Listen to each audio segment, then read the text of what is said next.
And as we continue to get you those reactions coming in from Ukraine, breaking developments at this point that we are tracking, Russian media reports saying that Ukraine has agreed to hold talks with Russia in Belarus's Gomel city. Reports saying that the Ukrainian delegation is headed to Gomel for those negotiations with the Russian side. Now, this comes shortly after the Ukrainian President Volodymyr Zelensky held talks with the President of Belarus, Alexander Lukashenko. Earlier, during talks with the Israeli Prime Minister Naftali Bennett, Vladimir Putin said that Kiev had been showing inconsistency on the matter of negotiations after Zelensky refused to hold talks in Belarus, saying that Zelensky said that Minsk itself was complicit in the Russian invasion. Let's go across to Dr. Lada Rosicky, who's been with us from Ukraine. Thanks very much for staying on with us. What is your reaction to these Russian media reports that at this point are saying that Ukraine has agreed for those talks and the Ukrainian delegation will be heading to Belarus's Gomel city?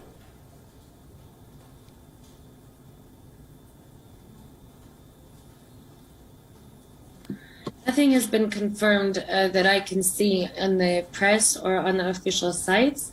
This morning, President Zelensky did, however, announce that he's prepared to hold talks in any city, in any country which is not attacking Ukraine. So the only way that I can see if that this, could happen is if Lukashenko, the president of Belarus, does not declare war against Ukraine. We are waiting for that news right now. So this is a pivotal moment. If Belarus formally does not declare war against Ukraine, it is possible for the Ukrainians to meet with Russia and the Belarusians in Gomel. If they do, then it is not possible. So this is very interesting and complicated in a way that Belarus can then claim that the Russian Federation has taken advantage of the use of its territory where military exercises were supposed to be taking place rather than using its territory to invade a friendly neighbor state, which was friendly up until the moment that Moscow usurped the land and the territory of Belarus together with Lukashenko, as we saw happening while they were murdering hundreds of people in Belarus last year. Interesting. And also, we should pay attention to the false news with the electricity grid switch that is happening with the Chinese sanctions. China is supporting sanctions against Russia. Very little is being spoken about it. And Russian news always with a grain of salt and some medicine against their lies. Dr. Lada, if those talks do go ahead, what are your expectations?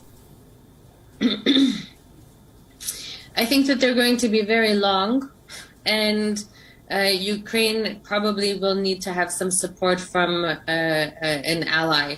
And that ally should not be a country like Germany or France who have failed to really do the proper job.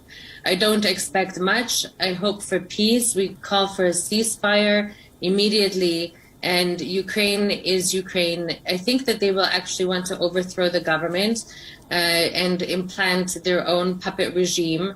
That would make sense. I'm also keeping an eye on the former ousted President Yanukovych, who was thrown out in 2014 and has been hiding in Russia. There are rumors that they might be reinstalling him.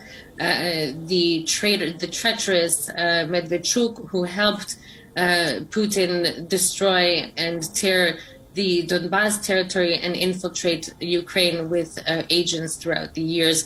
They may be the names that we'll be seeing on the list for the future leadership. This is extremely dangerous, as my colleague in Kiev has noted.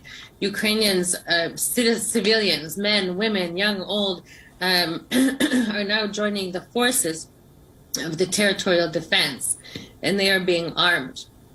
And they have no flak jackets. Like, they don't have, the Ukrainian territorial defense does not have enough materials, so like helmets, flak jackets, weaponry. So we have citizens, many of them are poorly trained or not trained at all, going out to protect their own territory and their land.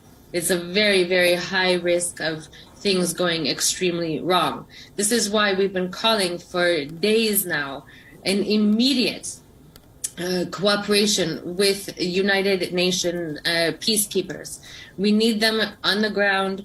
We need them cooperating, and we need to have this peacekeeping mission not include Russia, not include Belarus, China, or Bulgaria or Serbia. So we need the peacekeeping missions. Ukrainians need the helmets and the flak jackets and weapons.